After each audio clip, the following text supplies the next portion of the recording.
right, we're going to get started, everyone. If you wouldn't mind taking a seat, signing in if you haven't signed in already. Thank you so much for coming to the May Core meeting. This is now, gosh, we've been doing this for almost a year and a half now, so it's really exciting. We've been on having a really great series with Synthia. She's been, if you haven't yet, well, unfortunately, they're not all posted yet, but I promise in June they will get posted. And we're going to have a series of these videos. And so you can look back if there's other things we've talked about websites, mission statements. We've talked about financials, forecasting, what? AI. That one's actually up on El Raton MediaWorks YouTube page. So we're going to have this great series for people to go back and review and learn and hopefully grow and expand our businesses here in the region. So I really want to thank Synthia for putting a lot of time and energy into these presentations for you all, and I hope everyone enjoys them and learns from them, and we get some better, stronger businesses here in the region. We've got a pretty good Raton house. Last time it was almost all Trinidad folks here. And today we've got like a very solid Raton crew here. Well, do you want to just do some real quick introductions here? Because I know there's some new people here, and I'd like to have the opportunity for you guys all to just really quickly just say who you are and what you do. So if you wouldn't mind, just one by one coming up here so we can get you on camera. Otherwise, it's no fun. Okay. I'm Elizabeth Campbell. I have a Melaleuca business, so I run that pretty much from my computer. But then I also help Kathy Honeyfield with the dance studio here in town. So I like to do lots of different things.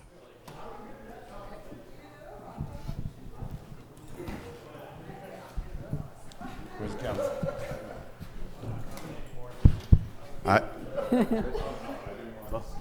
Hi, my name is David Garcia. I have a printing business. I also work from my computer, print from home.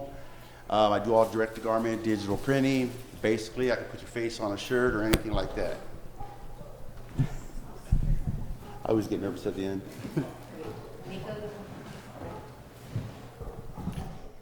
Good evening. Most of you know me. I'm Rick Mestis, City Manager.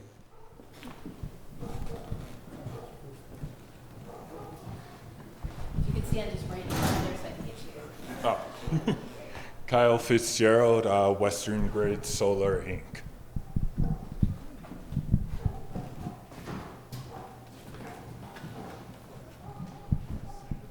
Nico Ibanez, Director of the Raton Art Space.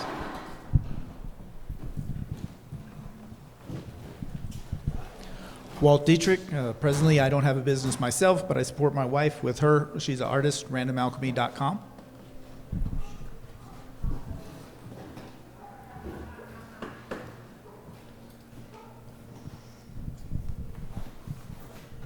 Thank you for having us here tonight. We really love Raton, New Mexico. It's terrific.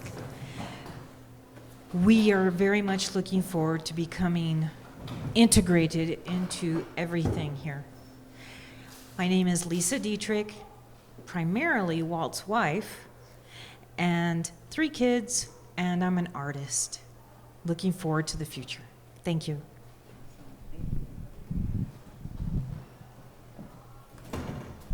Kelly McCoy, I'm an independent oil and gas consultant, but I also do aerial surveys on the side. So touch rock and be hopefully helping out with the city with some of that soon. Thanks.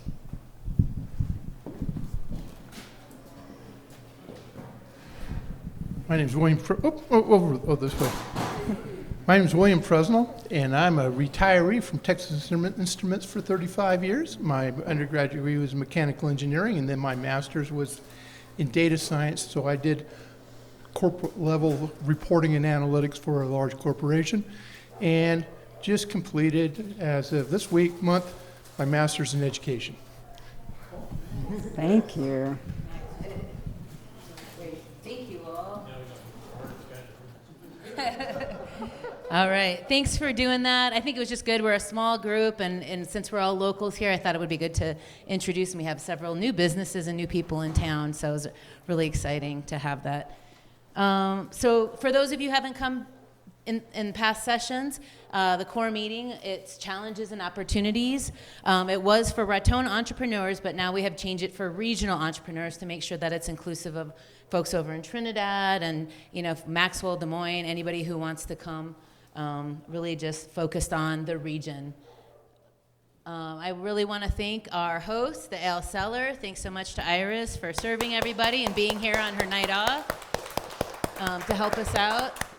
And of course, thanks to the City of Raton and especially to Synthia and to Rick for buying you guys some treats here. The corn dog bites and some chips are on Rick and the city, I assume.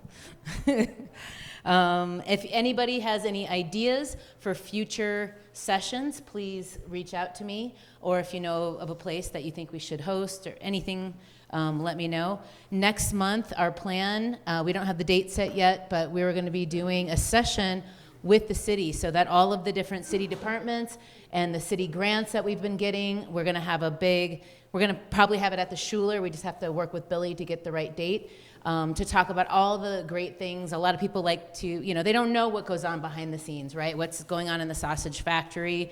They don't want to know, they just want to see the results. But sometimes in city, it takes a long time to get things done, and so it's important for the city to communicate all the sausage that's being made that hasn't gotten quite squeezed out yet for you all to eat. So we're gonna do some of that next month. And then we're gonna have a hospitality one later on this summer, which I think is important for here in Raton. And then in the fall, we're gonna have a series on critical thinking with our city manager, Rick Mestis. So you can look forward to that in the fall.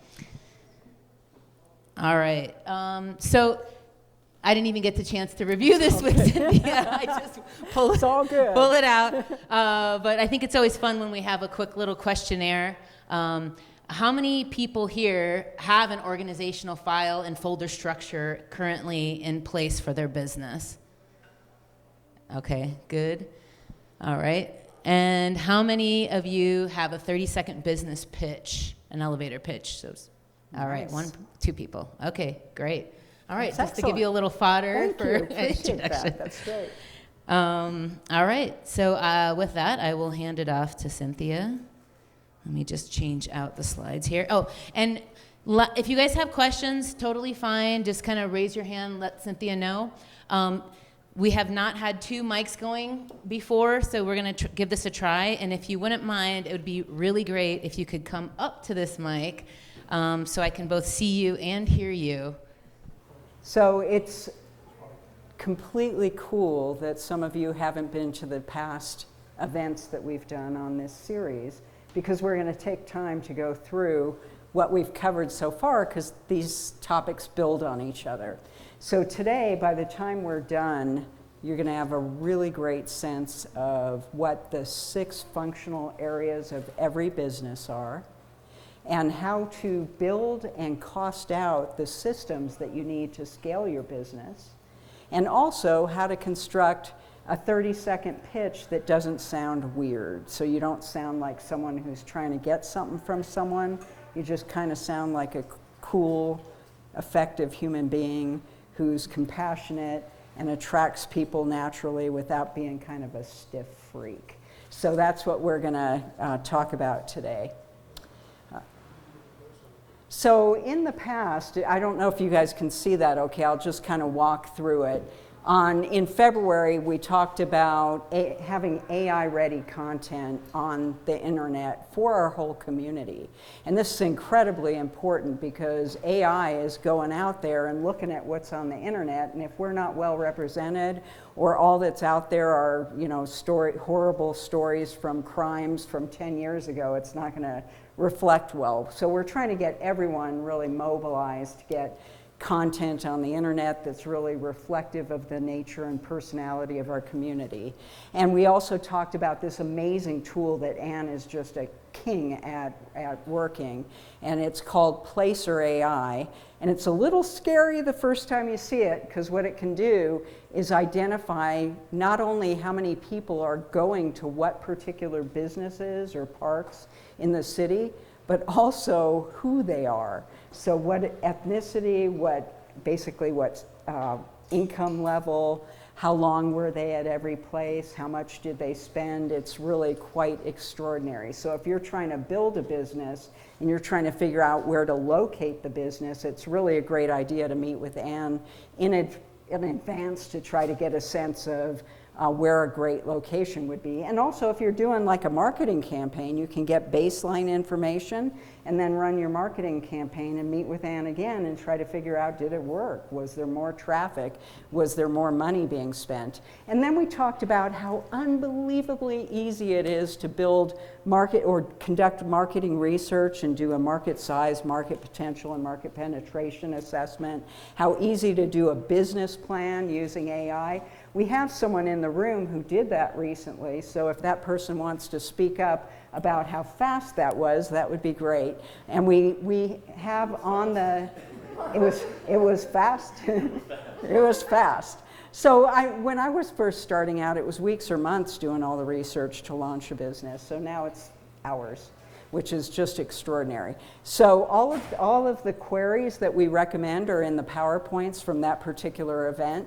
The next event, we talked about how helpful it is to take the time, and this can be a little scary because we don't really want to see how far we are from our dreams sometimes, but we took some time to say, hey, it's really important to rediscover our life's calling and make sure that what we're doing professionally is either aligned with our life's calling or that we're working toward that.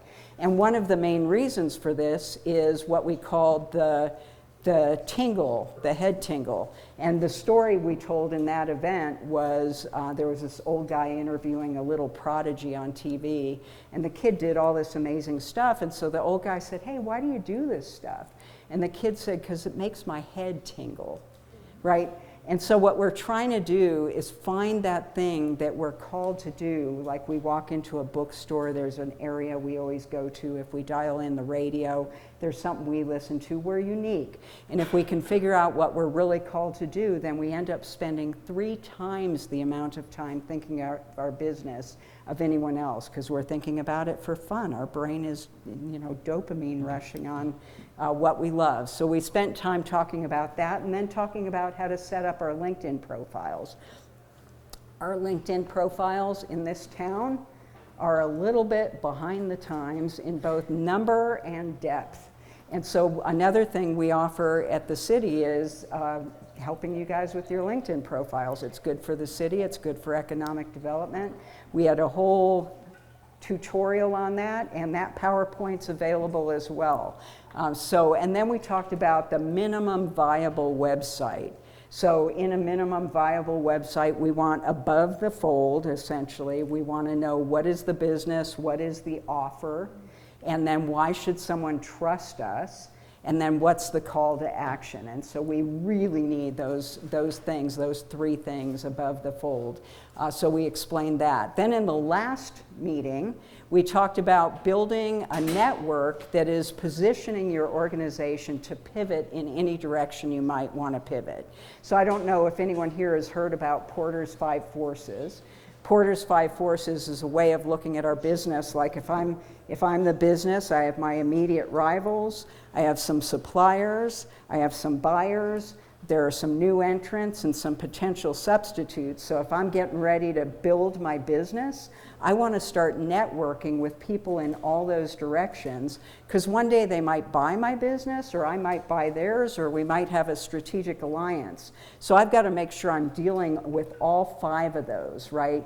And so we spent some time talking about how to do that network forecast, make sure we're touching the pioneers in the industry, the market leaders in the industry, and then people who know our group, so we can get intros as well. And we talked about market forecasts. You guys, if you were here, you would remember that we talked about total addressable markets and serviceable addressable markets and serviceable obtainable markets, which are a bunch of business speak that I don't know why they make it so hard. It would be really easy just to say market size and market potential and market penetration. Like how big is this universe? numbers we're going after and what's realistic and what can we really service right away. And so we try to figure that out, and we can do all of that with AI so fast, it's incredible. And then we can build pro forma financial statements, and we want to build 3 cash flow statements, one that's from operations, one that's from investing, one that's from financing. So we figure out where's the money coming in, where's it going out, do we really have a viable business? And then we run our income statement to make sure quarter over quarter, year over year we're doing well, and then our balance sheet to figure out is the value of the business going up over time. So that was sort of what happened in the past. Now you're all caught up, cool. You can get the PowerPoints, you can watch the video when she posts it. I was the reason she hadn't posted because I was supposed to like edit it and I was slow. So it's my fault, don't blame her. Okay, so today we're gonna talk about these 6 functional areas of the business. And strangely, a lot of businesses end up having a whole bunch of business functions that are kind of haphazard, not really organized. So there's a really simple way to think about the structure of a business. So we'll talk about that today. And then we'll talk about the importance of activity-based costing. And this is really important because when you're trying to figure out, or when I'm trying to figure out how much I need to spend on my business, it's really easy to go, okay, I need a table and some chairs, and I need a computer. And then it's really easy to forget that there's cost associated with the things the business does. So if we understand the 6 functional areas of a business, then we can look at each function and say, what are the activities that have to happen for us to be effective with this function? And we can assign costs to that. And then from assigning costs, we can figure out, are we going to run out of cash, or we have enough cash? And so this is a really good starting point for figuring out whether we're just trying to make sure we're not going to go out of business. We've all heard that horrible statistics about the percentage of companies that go out of business, and it's almost always because of cash flow problems. And then finally, like I said, we'll be doing this 30-second pitch. All right, there are some secrets that some highly effective business people know, and they're not hard to learn, and they are utter game changers. So we're going to go through a few of them really quickly, and then we'll dive in. And what we'll do in these sessions is keep reinforcing these secrets because they're so incredibly powerful. So the first one is to try to focus on being a good steward of resources and generating social benefit. And when we do that, profit takes care of itself. If we start off trying to maximize shareholder value, or things they teach in many business schools, we end up being scumbuckets and people hate our guts and we get in trouble with the authorities and it all goes to heck eventually. So it's better to just be honorable and earn a decent living, and the profit gets momentum going, and it's great. Then Drucker's 5 questions are really something we should ask not only about our business, but also any program or project or product we're doing. And it starts out, what is the nature of the thing? So what's the nature of the business? Who are our customers? Our ideal customers? What do they value? What kind of results have we gotten? And what's our plan? And so anytime we're starting anything, if we start with that, like what are we trying to do? Who's our customer? What do they value? What's our results? What's our plan? It helps. Then we get into our theory of business, and this is important because, in my opinion, everything is a hypothesis. Everything is a hypothesis, and we're always getting new information. So at any point in time, we have a theory about our business or a hypothesis, and it needs to be reality-based and internally congruent. It can't conflict with itself. It needs to be known and understood by everyone who needs to know, and then continually updated. So if I'm working for the city, I understand what the theory of where the city is going. I have to understand that, and everyone on the team needs to know that, and it needs to be reality-based, internally congruent, and continually updated, which it is. That keeps us on track, right? I already talked about the Porter's 5 forces and building that network. We also don't have to pay attention to everything. It's so hard to pay attention to everything, so why bother? It's much easier just to look for outlier events. Unexpected successes tell us there's a new opportunity that we didn't realize there was. Unexpected failures say some assumption we thought existed, or some assumption we thought was legit no longer is. And incongruities are things like COVID-19 that just change all the rules, right? So if what we pay attention to is outlier events, it's way easier to just do what we're doing and don't worry about things unless they get attention because they're news. Everything in the news is one of those three things, right? Otherwise, it's not news. So let's pay attention to the news. Also, it's important to understand we're in a competitive environment. There was this dude named Richard Dawkins. I'm not a big fan, and even so, he had some really cool ideas in the 70s. He had a book called The Selfish Gene, and in it, he said something that blew my mind, which is everything is a contest or survival of the fittest idea or the fittest replicator for ideas.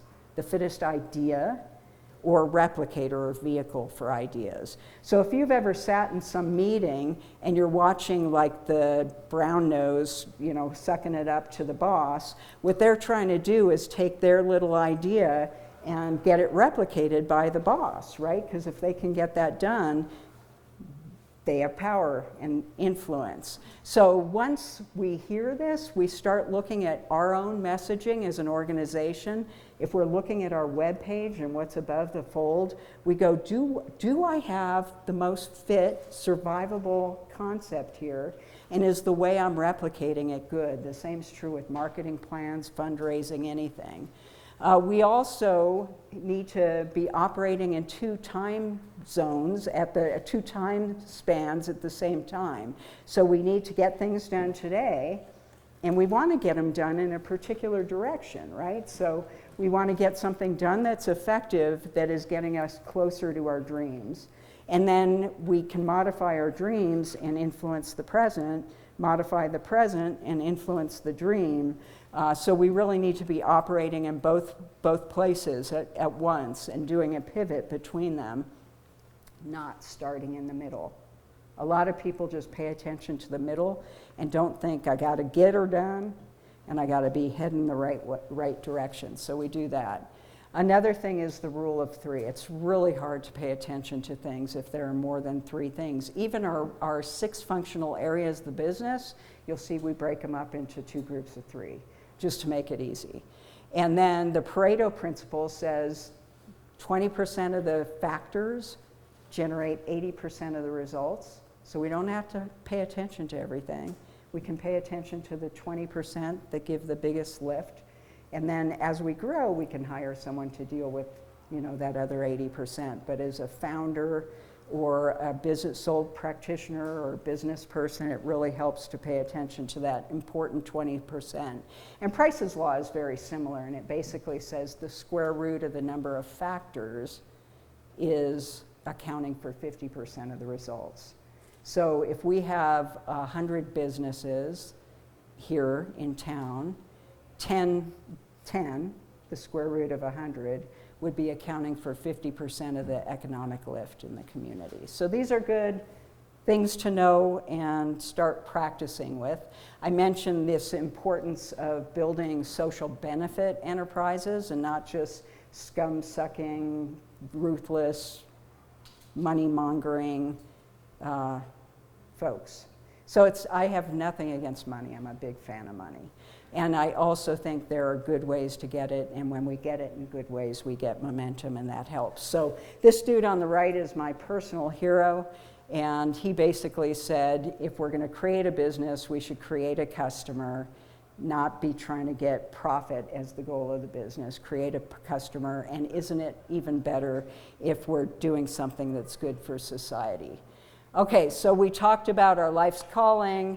We want a sweet spot that's making use of our personal, professional, and public lives. And we want to have some kind of mission statement where we're basically saying, these are the people I serve, preferably 3, And I serve them when they have these circumstances in common, preferably 3, and when they have these pain points, needs, and aspirations, preferably 3 of each.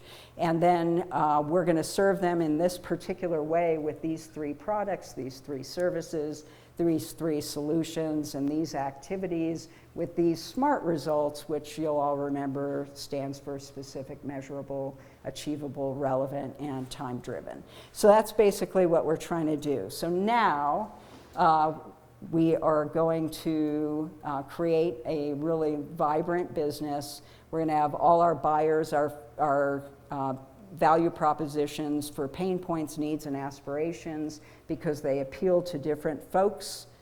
So pain points appeal to fear-based people, needs appeal to practical people, and aspirations appeal to visionary people. So if we map all that out, frankly, the rest of business is really easy. Like, I think if you were to talk to anyone in your circles who has a business and they're struggling, if you just took this page and said, fill this out, whatever they had trouble with would be what's wrong with the business. So this is sort of the holy grail diagnostic tool for a business to make sure we understand what's going on. And we will be giving these slides out, so if you want them, you can have them. It's funny, I almost pulled my phone out. You're welcome to take pictures, and we'll do that. So again, we're going to talk about the 6 functional areas: activity-based costing and pitching. All right, so 6 functional areas. Most people are very familiar with 3 of these, which are marketing and finance and operations. Basically, if we're not marketing, people don't know what we're doing. And if we're not getting money, we need sources of money, uses of money, and results from money. So if we're not paying attention to those 3 things, sources, uses, and results, then we're going to have problems. And in operations, if we don't really describe what it is we're doing, then it's very hard to scale. It's very hard to grow the organization if we don't build systems and structures. The thing that many people overlook, we do some of it intuitively, but there are momentum building functions, and really those are the ones we should start with. So we would start by saying, what Drucker 5 question, what's our business, who are our customers, what do they value, what are our results, what's our plan? That's strategy, right? So that's figuring out basically where are we going and how are we getting there. And then we need competency management, which means we better be crazy good at what we do, or what are we doing being in that business. I was talking to a mystery person who's in here, whose name who shall remain nameless unless they raise their hand. And it turned out they had a really good understanding of how to use particular tools of their trade. And they explained in this meeting some really cool things that I never knew that were what I would consider trade secrets. So they were really leveraging competency management and making it a real strategic advantage. And in a way, in that Porter's 5 forces, they weren't afraid of new entrants because they knew most new entrants get these same tools of the trade, and they don't know what the freaking heck they're doing. And so they're gonna go out of business, and they're not a real competitor because this person has mastery, right, of their trade. So competency management's cool. It also involves intellectual property, like compile trade secrets, decide if patents are appropriate, copyrights, trademarks, right? Really figure that out. And it also deals with knowledge management, data, information, and knowledge. So making sure there's some sort of faucet of information coming in. So if something changes in the industry, we know about it, we don't get broadsided by it. It's also important to get feeds from adjacent industries because they tend to enter our space because of that Porter's 5 forces thing. And then finally, innovation management, which isn't just making new products. Innovation management isn't just making new products. It's new product, services, and solutions. It's new business systems and structures, right? Structures, systems, processes, standards. It's also innovating in the marketplace. So sometimes creating entirely new markets, creating demand for things people didn't even know they want or need, right? So we need to be doing that.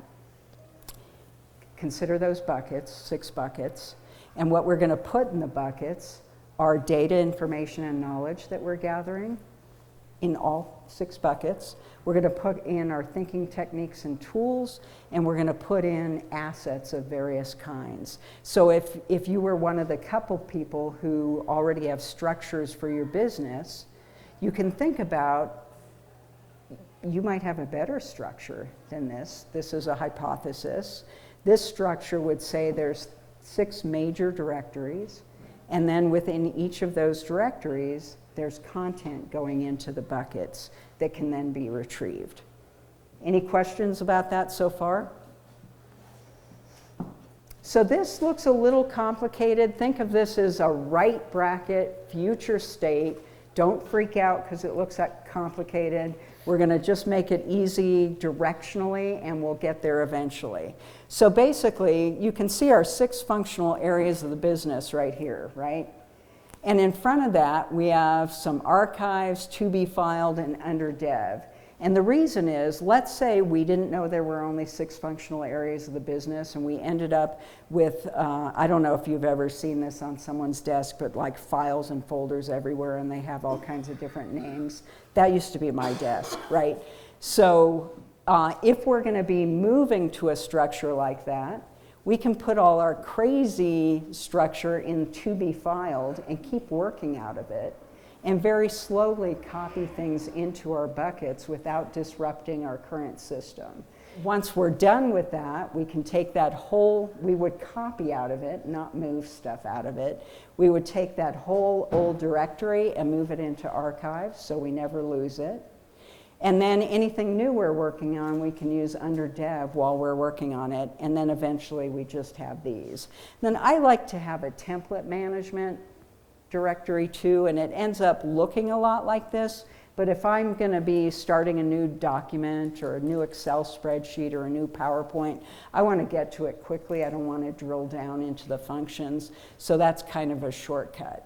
Then we're going to create templates, and templates, when I do these PowerPoint presentations, I have a blank City of Raton PowerPoint template. And so I start by opening up my template. It already has all the fonts and everything in it. And I just rename the template, and then I start building my document. It also has all kinds of protections for the city, intellectual property protections. It has file IDs in it. It has date stamps. It has numbering. So it's really great in any area of the business. If I'm going to have 3 products, 3 services, and 3 solutions in my business, I want a template for describing each. So a template is my product specification template, my service description template, my solution description template, right? So building these templates is great. They impress the heck out of investors. I have experienced that myself. And they make it really fast. Like I can bring in an intern and say, here's a template, go build this. And they end up doing CEO ready look and feel right out of the gate. Makes it super easy. It also helps to have standardized files, file names. And so you can do this lots of different ways. I'm just going to describe one. So one way is basically to say, what's the origin of that document? If there's a recipient, who's the recipient? What's the subject? What was the last date it was touched? What version is it? Who was the last editor? And that's basically it. And is it a draft or a final, or is it a log of some kind? All right, so again, management folders, archive to be filed under dev, they're kind of queuing areas, right? Staging areas. Then we have our buckets that we're going to put things in, and we can add some shortcut files if that's helpful to our particular business process. That looks a lot less scary than that last slide. Probably would have been good for me to put that first and not freak everyone out, right? Okay, so now this is future state. Let's not freak out. So what we're doing here is we're going, if we start as a business person and we have our 6 functional areas of our business, as we become more and more experienced as business people, we start to learn that there are sub-functions. So I took strategic and general management, and you can see, once again, there's archives to be filed and under dev, and this is like spin off a new folder if we need to, but these are some common sub-functions of strategy, basically. So AI program management, corporate administration, constituent relations, corporate governance, data information and knowledge management, government affairs. Let's look at incorporation management. So if we've done incorporation before, we can spin off another subdirectory that's our buy-sell agreement, our bylaws, all that stuff that we do. And so now, as we are growing our organization, if we want to bring someone in who's in charge of incorporation management, we assign them this subdirectory, and now everything they need for their job is already built and ready for them. So that can be a really great benefit. If we want a chief financial officer, they're going to be in charge of this directory. If we bring in a chief marketing officer, they're going to do this. If we are in finance, you can imagine the subdirectories on finance would be accounts payable, accounts receivable, bank management, credit management, fundraising, right? All those things. And as we grow our organization and we hire someone, they're in charge of 1, 2, 3 files, and it's all there. The numbers are really helpful because we can use them as roadmaps or plans for how we're going to address something. So if I'm doing strategic and general management and I'm just starting out, maybe I want to name this 110, and I want, because I want to incorporate first, and then I want to maybe do 120, 130, and so once I do that, these will sort differently in my subdirectory, no matter what I'm using, Dropbox, Box, SharePoint, whatever it is. And basically it's telling me what my order of operations is. How am I gonna tackle this whole function of strategy? The same would be true if I were in the finance directory or any directory. So this structure will enable a company to scale from startup to at least 10 billion. Just this. Startup and not have to restructure or reorganize the business. When you see companies reorganize, it's very often because they haven't thought through these things in advance. All right, so structured file names. These take some getting used to. They're incredibly valuable. You don't have to do it this way. It does help to get these things in mind. And the idea is you want to be able to hire anyone. And of course, with search functions now, you can find lots of documents. Even so, it's really helpful if someone takes over a function for them to be able to look through the files in there and know what's in the file just from the name. Otherwise, what a pain in the butt. They're like opening every file. They don't know what's important and what's not. So the idea is you're going to need 6 or 7 pieces of intelligence in your file name. Where was it originated? So all the city of Raton stuff should be labeled Raton NM, right? It came from the city. And then the next one's who's the recipient. So if there's a new company, new co, and where the city of Raton is giving new co a document, it would say Raton NM, new co. And then we say, what is the topic? So LEADA stands for a Local Economic Development Act. It's something that lets the city kind of get in these really cool deals with entrepreneurs to help them get started or grow more quickly. So if we're providing guidelines, we might say Raton NM, NUCO, LEADA guidelines. Then we put the date. And why do you think we put year, month, day, day as the way we do a date? Yeah, sorts chronologically, exactly. Plus, it's part of a global standard for how to indicate dates. And then we put what the version is. Now this one, you don't have to have 5 digits. I use 5 digits because I've worked with companies that are multi-billion-dollar companies and they need 5 digits. If you want to use 2 digits or 3 digits, fine.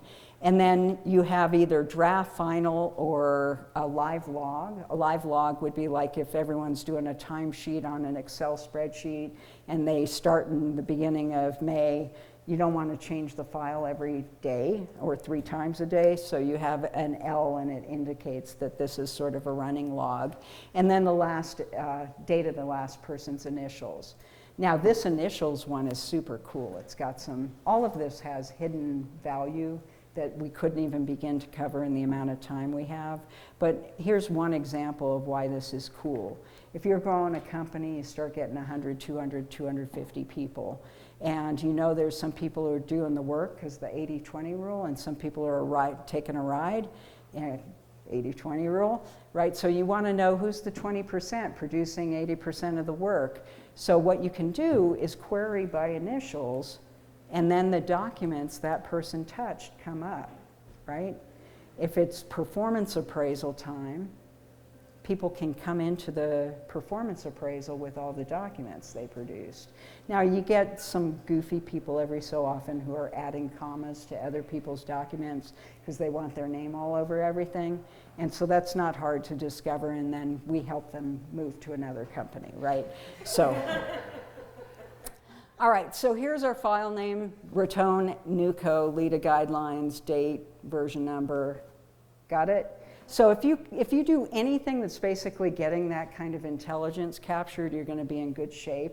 Notice that if we're putting that on a branded template, so we have a template, and we're putting it there, we're promoting the brand, we're identifying who's being served, we're protecting our intellectual property, clarifying the topic, making sure we know the period of time. So if we were in a lawsuit, God forbid, right, and we need to compile a bunch of documents that were active in a period of time, super easy, right? If someone's saying that we stole their intellectual property, how hard or easy it is to defend that we developed it and how it unfolded over time. Right? And so if we're using a tool like Google Drive and there's versions being automatically tracked, we can use the L designation and still be in cool shape with that. All right, activity-based costing. We have 6 functional areas. Let's say we're talking about marketing management. And what we want to do is make sure we have enough cash in our company to do what we're trying to do. So who can think of a few things that are important to do in marketing? So he's like, no. So I would say like one important thing is figure out who your customer is and then try to get their information. So one of the activities would be secure customer information. And we would try to figure out what is the cost associated with doing that. Securing, did you notice I started with a verb, secure customer information? Another trick of the trade in business is try to think verb, noun, verb, noun, verb, noun. It's fast and it clarifies what we're trying to do. If I just said customer and I didn't say secure customer information, you wouldn't know, am I saying talk to the customer, get a customer, serve the customer? Like without the verb, what are we talking about? So we want to do verb noun, and what we're going to do is we are going to use a calculator that some of you saw in an earlier tutorial that we did on one of the earlier core meetings. This calculator is the holy grail. It's so cool. So basically you can put a whole bunch of stuff in it and it does all the math automatically and it lets you have different variables, and so it's pretty cool. So it looks like this. So you have a select column here, and then you have what category, so if it's marketing or finance or operations or innovation or whatever, that would go here. Then you have the item you're talking about, then you have a dollar value, and then you have a description, and then you have another value that can be anything, and a description of what that is, and another value, and another value. So 6 values, basically. So if I'm trying to secure a customer, my first activity might be subscribe to ZoomInfo because they have really cool customer links. So the cost would be, it's crazy expensive, $30,000. So $30,000 for the license, and it's for a year, so it would be one, and then the description would be year. Bless you, was that a sneeze? A little late here. So can you see how you can take anything and put it in there? The first one's subscribing to Zoom Info, but this second one might be load the data into our customer relationship management system. So item 2 might be load data, right? And so then we would have maybe the cost of the person who's loading the data. So we'd have their hourly rate, then we might have a multiplier for their benefits. And so we go through and use this calculator to just do everything. And how many of you have tried to do costing without a calculator like this? And isn't it a pain in the neck? I don't know about you. I thought it was really a pain in the neck without this kind of calculator. Does anyone have questions about this? Can you see it enough to know what we're doing here? Okay? No? Okay. So here's an example. So it's going to be hard to see, so I'll just talk through it. We have a select button, which allows us to do scenario analysis. So if we put an X there, it's going to do the math. If we don't do it, put an X there, it's going to ignore it. So we can put all pie in the sky, right bracket, dream scenario, and then we can go, that's flipping too expensive, what are we going to not do? And so then we can start cutting back from that, and it automatically adds up. So this one says, this one's onboarding. So we're doing marketing, we're onboarding. Prepare for kickoff. It's $125 per hour, 4 hours per new client, 5 new clients per week, 4.3 weeks per month, and it automatically does the math. And then we have schedule the meeting. It's not as a high level paid person, so $25 an hour, 2 hours per new client, 5 new clients a week, 4.3 again. Run the meeting. We're using a project director who's making $150K a year, $75 per hour, 1.5 hours per client, all the way down. You see that? And then we have this goofy one, secure C-suite input, because they're a micromanager. Forget that. We're unchecking that. We're skipping that step, and now we just have what the cost is for onboarding all these people. And you know, when I ran this, these numbers aren't out to lunch or anything. They're sort of in the ballpark. I didn't put benefits in here, but they're pretty much in the ballpark. So just trying to do that for a month was like $15,000. That's a lot of money, right? So it's really helpful to cost this stuff out and think, what are the critical activities for the business, and then how are we going to cost them out and make sure we have enough money to run the business? Make sense? So you do a t-shirt company. So what are some of the major activities? We were asking you, we can't find our tablecloth that we need for the city. So we said, hey, can you make a tablecloth?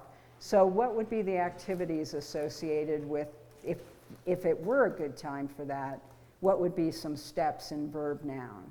In verb noun? All right, so some of the activities, so if somebody brought to me the tablecloth, I need to make sure that the design was, well, the graphic, artwork was completed. Okay, so the first thing might be request brand standards. Okay.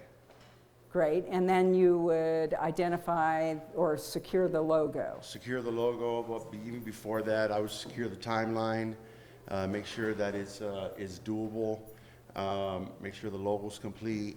I'm just going to skip all the verb nouns, and I'm still new to all this. So,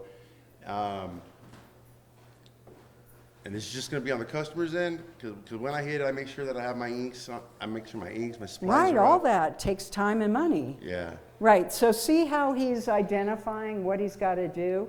And if he can map that out, the double whammy of this is all of a sudden he has a standard operating procedure too, doesn't he? So if he's going to hire an intern to help him, all the critical steps are already identified, and someone could grab that right out of the Excel spreadsheet and put it into an AI and say, write a standard operating procedure for that, and all your methods are documented for scale. And then I wouldn't be on the spot right now. Then you wouldn't be on the spot. Payback's a bear, Yeah, and I know you're going to get me. I know. You did great. Okay, so You guys all saw that. So we can turn rows on or off, categorize the functional area, describe the activities, indicate price per unit, describe units of measure, and add and describe multipliers as much as we want, and we're good to go. And then when we get those, we start totaling up what are our costs by functional area, so we end up understanding per month what it's going to cost to run our business. So not just how much does it cost to buy the table and the chairs and the computers, but what is our rolling cost to run the business. All right, so now we're at our final phase, which is really our 30-second pitch. And we can do a very structured pitch. Remember that mission statement that had, here are my 3 personas, and this is what they have in common that makes them a market segment, and this is their 3 pain points and 3 needs and 3 aspirations. So if we did that at a party, how many people would want to be hanging out with us? Like, no. Like, you're a freak. No. Yeah, 0. So what we want to do is have, and I think it's really good to fill that out anyway, like to have that available, because if we do a pitch deck to investors, we're going to need all that information. But what we want is something that's a little more conversational. So if we're presenting something like this event, we can say for the 647 business owners in the city of Raton, we provide this kind of training, enabling them to scale more easily with less cost and greater joy. And the whole city ends up benefiting as their business grows quickly. So we start by basically saying for this number of people, and we're trying to create something relatable.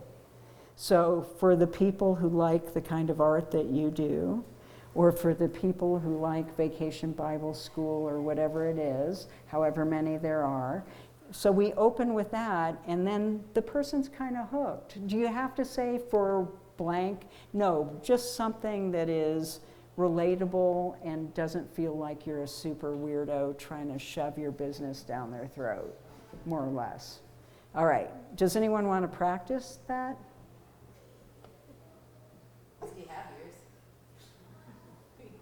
You want to practice? Like just, you're at a party. Gerald. Oh, pleasure to meet you, Kyle. Good to meet you. That is such an awesome shirt, and I like the color. So what brought you to the party? This party? This party, dude. I make non-flammable energy storage. Okay, so that's great. Now, who uses that? The state of New Mexico. And why do they use that? Because your state burns. All right. It's that simple. That's right. never the So question after I say anything else. If he opens with the state burning, isn't that going to capture my attention? So if you open for states like New Mexico that keep catching fire, am I going to turn away at that point? Not at all. I'm like in. And then what are you going to say? For states like New Mexico that keep catching fire. No, it becomes what you say at that point. I got to be real honest. And what you offer. So rather than simply stating the technical aspects of what you do, you're creating a story. Non-flammable. Okay. Energy storage. Okay. For citywide, statewide. Okay, the beginning of it, you're trying to make me want to hear more. Right. So I'm not in battery energy stuff. I am concerned about the state catching fire. Right, no, it's those two things. So if you open with, in a state like ours that catches fire, you have me in your hands. Exactly. Do you get that? Okay, does someone else want to try? That was great. Thank you. Everyone give him a hand. Yeah. All right. So you want to try? Try Vacation Bible School.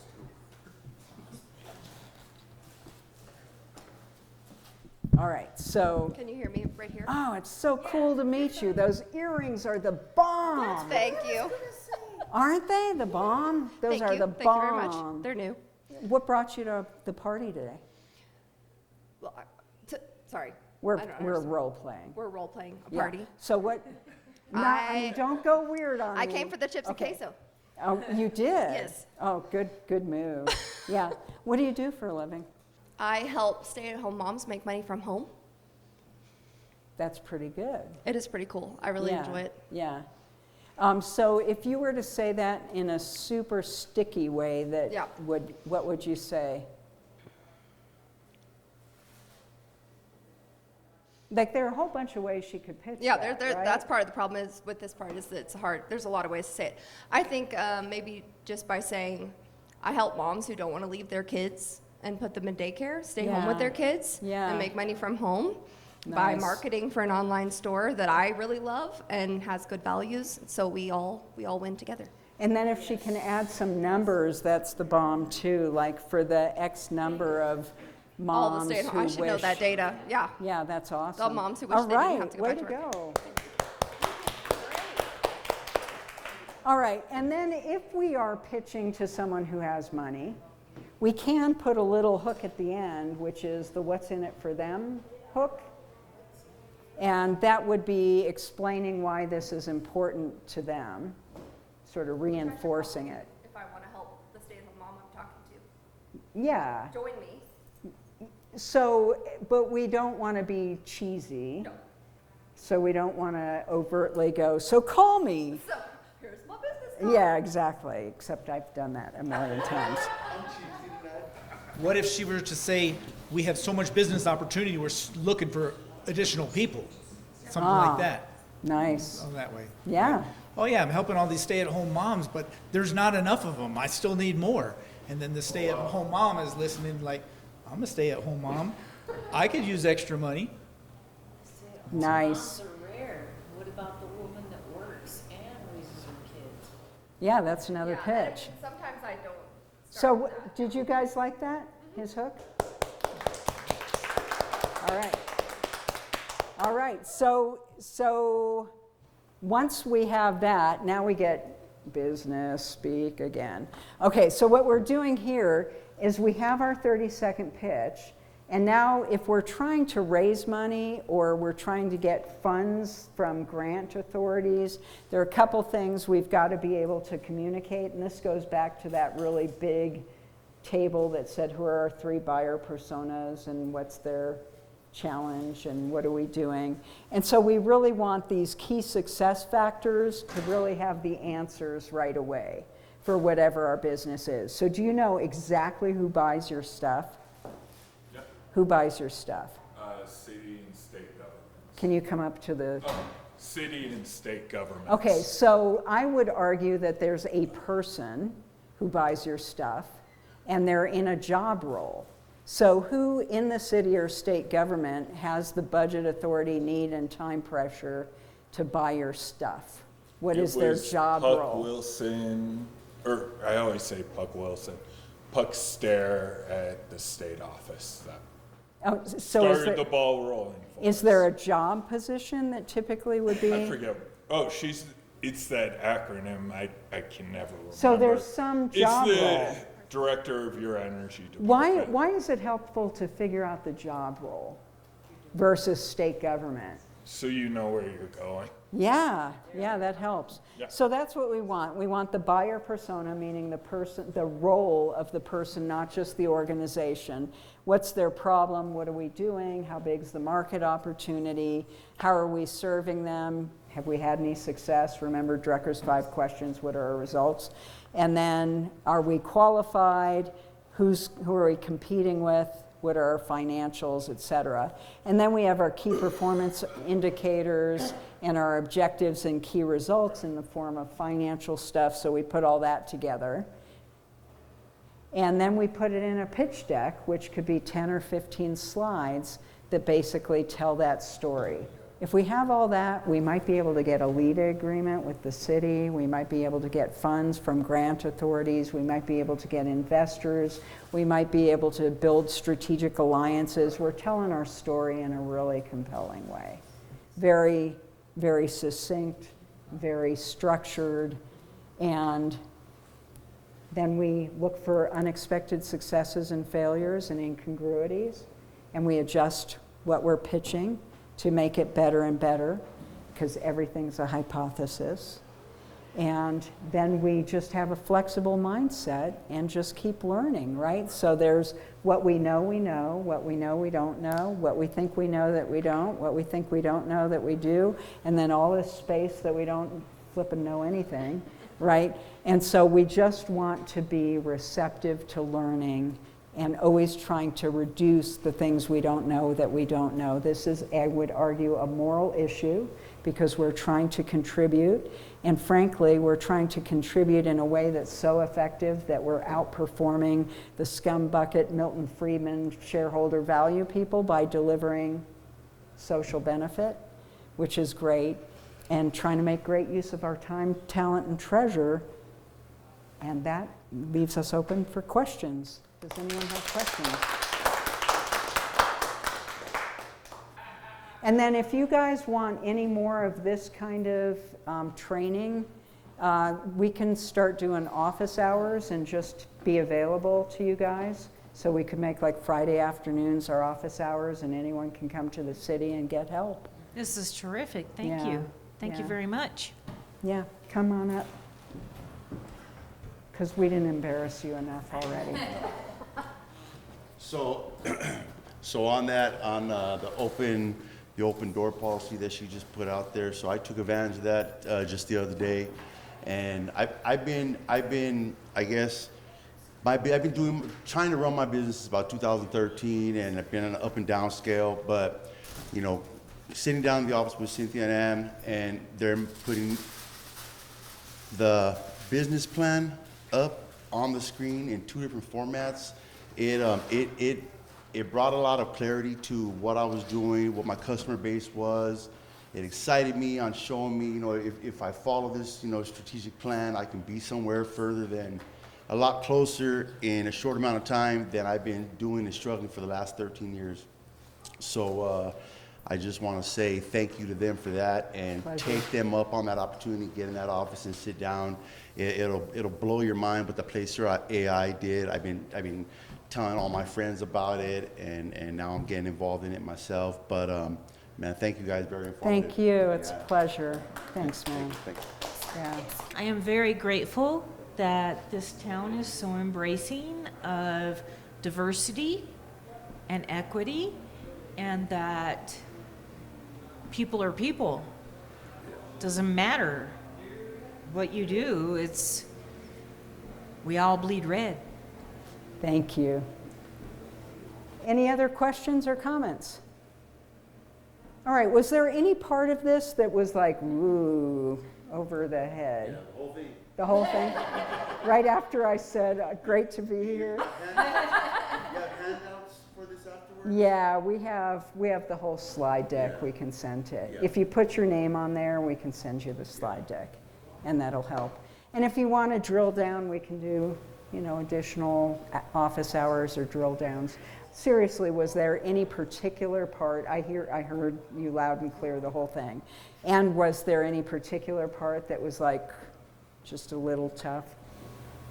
Do you want to just talk about what might be different for nonprofits or different types of businesses, or Yeah, like what you might start with a small to going? Well, I would say, you know, I would try not to freak out about the subdirectories and sub-subdirectories.